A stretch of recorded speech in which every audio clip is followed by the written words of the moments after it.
क्या है इस निमंत्रण पत्र में। हमारे दर्शक भी इस बात को लेकर आतुर हैं कि निमंत्रण पत्र जो रुमा जी को मिला है वो हम भी देखें कैसा निमंत्रण पत्र मिला है। आज आप देख रहे हैं कि जो भी कोई आता है तो पहले खातू जी को पूछ के फिर अंदर आता है। बिल्कुल। जी मुझे आज आपसे किस्सा जानना है, कोई ऐसा आपको बात याद आ रही हो, किसी एक महिला को आपने आत्मनिर्भर बना दिया हो और फिर महिला आपसे मिली हो, ऐसी एक आपकी कोई कहानी, ऐसा किस्सा जो हमारे दर्शक और कुछ महिलाएं भी आपसे सुनना चाहती हैं।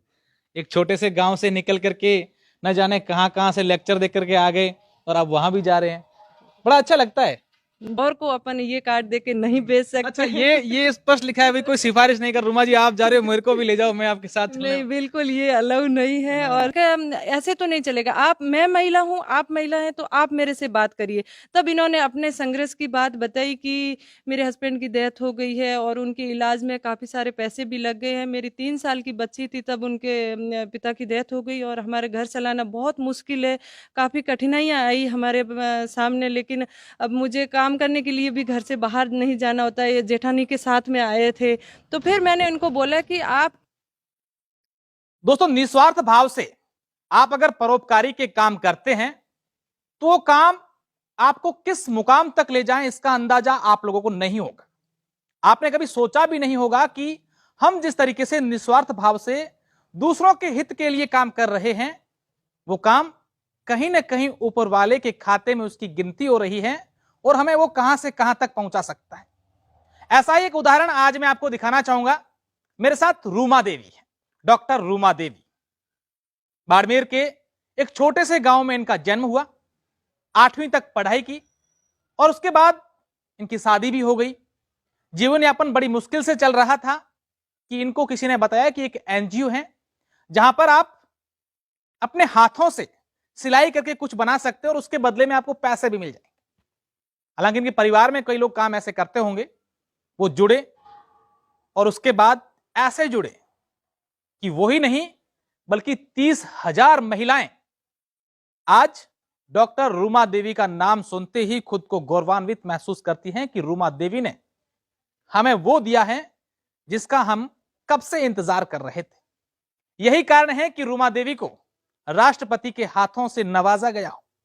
रूमा देवी को आज अलग अलग देशों से लेक्चर देने के लिए बुलावा आता हो। देश के सबसे बड़े शो कौन बनेगा करोड़पति में रूमा देवी को मौका मिलता हो।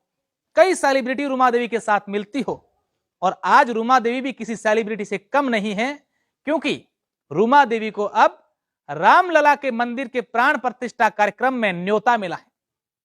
रूमा देवी की चर्चा राजस्थान ही नहीं बल्कि देश भर में हो रही है कि एक छोटे से गांव से निकली हुई महिला जिसने आज न जाने कितनी महिलाओं को आत्मनिर्भर बना दिया। 30,000 का तो आंकड़ा सिर्फ जिनको इन्होंने प्रत्यक्ष रूप से आत्मनिर्भर बनाया है, और न जाने कितनी ऐसी हजारों महिलाएं होगी जो इनसे प्रेरणा लेकर के या फिर इनसे जुड़ी हुई महिलाओं से प्रेरणा लेकर के आत्मनिर्भर बनी हो। हमारे साथ रूमा जी हैं और रूमा जी के हाथ में सबसे इन दिनों की बेहद खूबसूरत एक पत्रिका, भगवान श्री राम के प्राण प्रतिष्ठा कार्यक्रम में निमंत्रण पत्रिका जो इन्हें मिली है वो है। रूमा जी, सबसे पहले तो आप ये बताएं कि जब आपको पता चला कि मुझे वहां उस कार्यक्रम में जाना है, कितनी खुशी हुई? बहुत खुशी हुई। ये हमारा सौभाग्य है कि श्री राम का दर्शन करने के लिए हम अयोध्या नगरी जा रहे हैं और वहाँ से हमें खास तौर के इनविटेशन मिला है।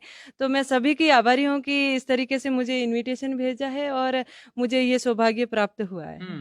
धन्यवाद अगर देना चाहें, क्योंकि देश में राम मंदिर बनाने के लिए न जाने क्या कुछ हुआ, अपन चीजों पर नहीं जाएंगे। अगर देना चाहें तो किसने कहेंगे कि भाई धन्यवाद, हमारे देश में राम मंदिर बन गया?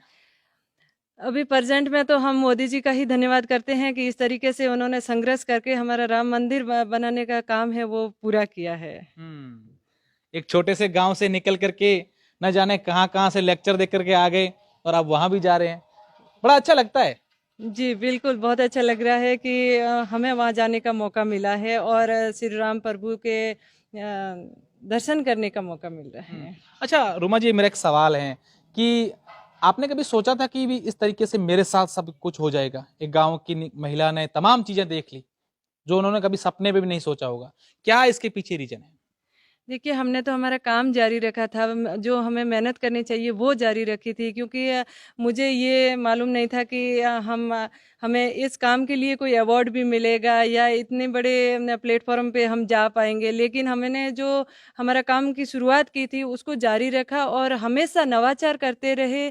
आगे किस तरीके से महिलाओं को और हिम्मत मिले, इस पे हमने काम किया और आज हम इस मुकाम तक हैं कि आगे भी हम अच्छे से काम कर पाएँगे, क्योंकि जब हम गाँव में जाते हैं, काफ़ी सारी महिलाओं की ऐसी परिस्थिति देखते हैं कि उनका घर भी चलाना बहुत मुश्किल हो रहा है। तो ऐसी स्थिति में हम किस तरीके से उनको ऐसे इन्वॉल्व करें जिससे वो अपना रोज़गार खुद हम्म। चला के अपना घर आसानी से चला सके, अपने बच्चों को पढ़ाई-लिखाई में भी वो अव्वल रह सके। रुमा जी, मुझे आज आपसे एक किस्सा जानना है। कोई ऐसा आपको बात याद आ रही हो, किसी एक महिला को आपने आत्मनिर्भर बना दिया हो और फिर महिला आपसे मिली हो, ऐसी एक आपकी कोई कहानी, ऐसा किस्सा जो हमारे दर्शक और कुछ महिलाएं भी आपसे सुनना चाहती देखिए, ऐसे तो कई किस्से हैं, लेकिन मैं आपको एक बात बताऊँ कि वैसे मैं पढ़ी-लिखी महिलाओं की बात करूँ तो कई सारे कॉल्स आते हैं मेरे पास में कि हमने एलएलबी की है, उसके बाद हमारी शादी हो गई है, शादी के बाद में हमें घर से बाहर निकलने का मौका नहीं मिल रहा है, ऐसी स्थिति में हम क्या करें? तो हम उनको सजेस्ट करते हैं कि आप सबसे पहले तो परिवार का दिल जीतो, हैं। उनका विश्वास जीतो और उसके बाद में आप परिवार के साथ-साथ में ये अपना काम है जो आगे जारी रख सकते हैं।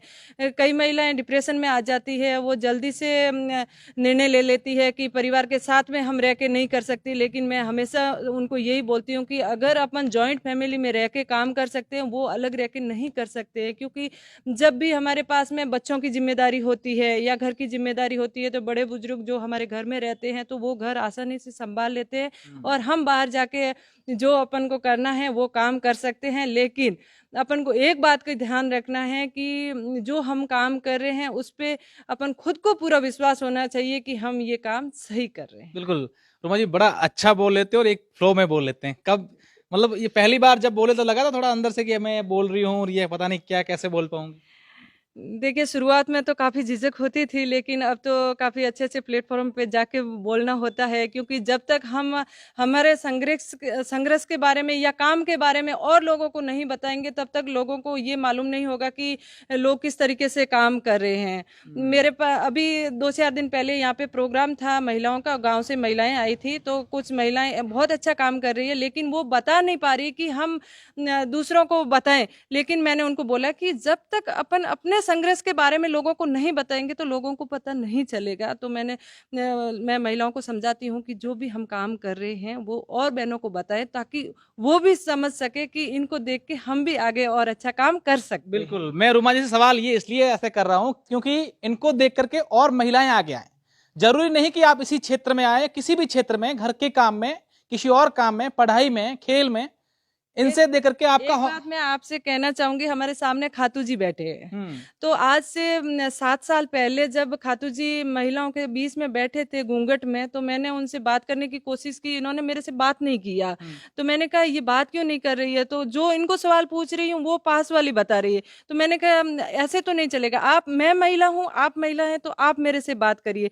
तब इन्होंने अपने संघर्ष की बात बताई कि मेरे हस्बैंड की डेथ हो गई है और उनके इलाज में काफ़ी सारे पैसे भी लग गए हैं। मेरी 3 साल की बच्ची थी तब उनके पिता की डेथ हो गई और हमारे घर चलाना बहुत मुश्किल है। काफ़ी कठिनाइयाँ आई हमारे सामने, लेकिन अब मुझे काम करने के लिए भी घर से बाहर नहीं जाना होता है। ये जेठानी के साथ में आए थे। तो फिर मैंने उनको बोला कि आपको अगर घर चलाना है, अपनी बच्ची की परवरिश करनी है तो आपको अकेले आना पड़ेगा, बाहर निकलना पड़ेगा यही तो और उदाहरण है, मैं यही तो उदाहरण आपसे जानना चाह रहा जो था। आप काम कर रहे हैं उनके लिए आपको थोड़ा-सा खुल के करना पड़ेगा, क्योंकि हम भी महिला हैं, आप भी महिला हैं, हम साथ में मिलके कर सकते मिलके हैं। काम कर तो सकते हैं। आज आप देख रहे हैं कि जो भी कोई आता है तो पहले खातू जी को पूछ के फिर अंदर आता है। बिल्कुल, यही है। अब मैं जानना चाहूंगा कि जो आपको निमंत्रण पत्र मिला है, क्या है इस निमंत्रण पत्र में? हमारे दर्शक भी इस बात को लेकर आतुर हैं कि निमंत्रण पत्र जो रुमा जी को मिला है वो हम भी देखें, कैसा निमंत्रण पत्र मिला है।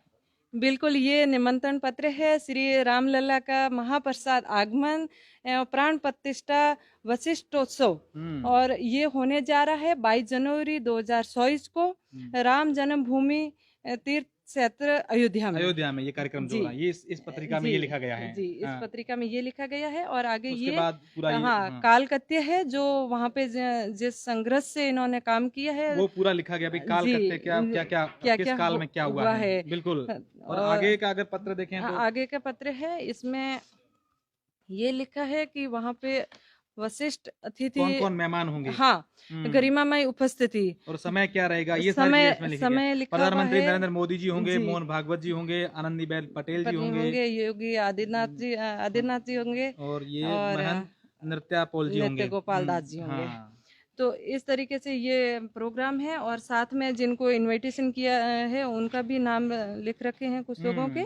और इसके बाद में ये भी लिखा है कि कार्यस्थल पर सिर्फ जो इनविटेशन मिला है वही आ सकते हैं, किसी और को अपन ये कार्ड दे के नहीं भेज सकते। अच्छा, ये स्पष्ट लिखा है भाई, कोई सिफारिश नहीं कर, रूमा जी आप जा रहे हो मेरे को भी ले जाओ, मैं आपके साथ चलने नहीं, बिल्कुल ये अलाउ नहीं है। हाँ। और साथ में जहाँ तक किसी को अगर सिक्योरिटी के लिए बॉडीगार्ड चाहिए तो उनको भी अंदर आना अलाउ नहीं है, वो भी बाहर से ही वापस आ सकते हैं। हाँ। और साथ ही एक ये पत्रिका है जो संकल्प पत्रिका है, जो किस तरीके से महानुभाव किन-किन थे, महानुभावों हाँ, ने संघर्ष किया है, जिन्होंने संघर्ष किया है और उनके बारे में सारा ये विवरण गया। दिया गया है, उनके फोटो सहित आप देख सकते हैं।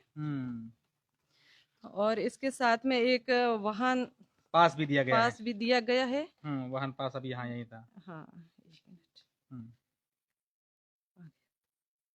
कोई ये रहा। ये ये वाहन पास है। हाँ, मतलब आप जब एयरपोर्ट से जाएंगे वहां तक तो उसके लिए आपको जो वाहन होगा हाँ, उस यहाँ पर पे वाहन नंबर लिखे जाएंगे, ये पूरा गूगल मैप है इनका और ये कोड दिए गए कोड दिए हैं। गए हैं।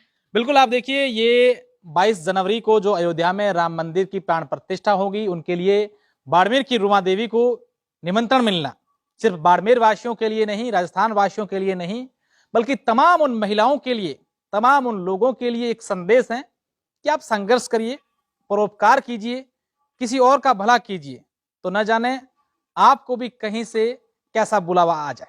धन्यवाद।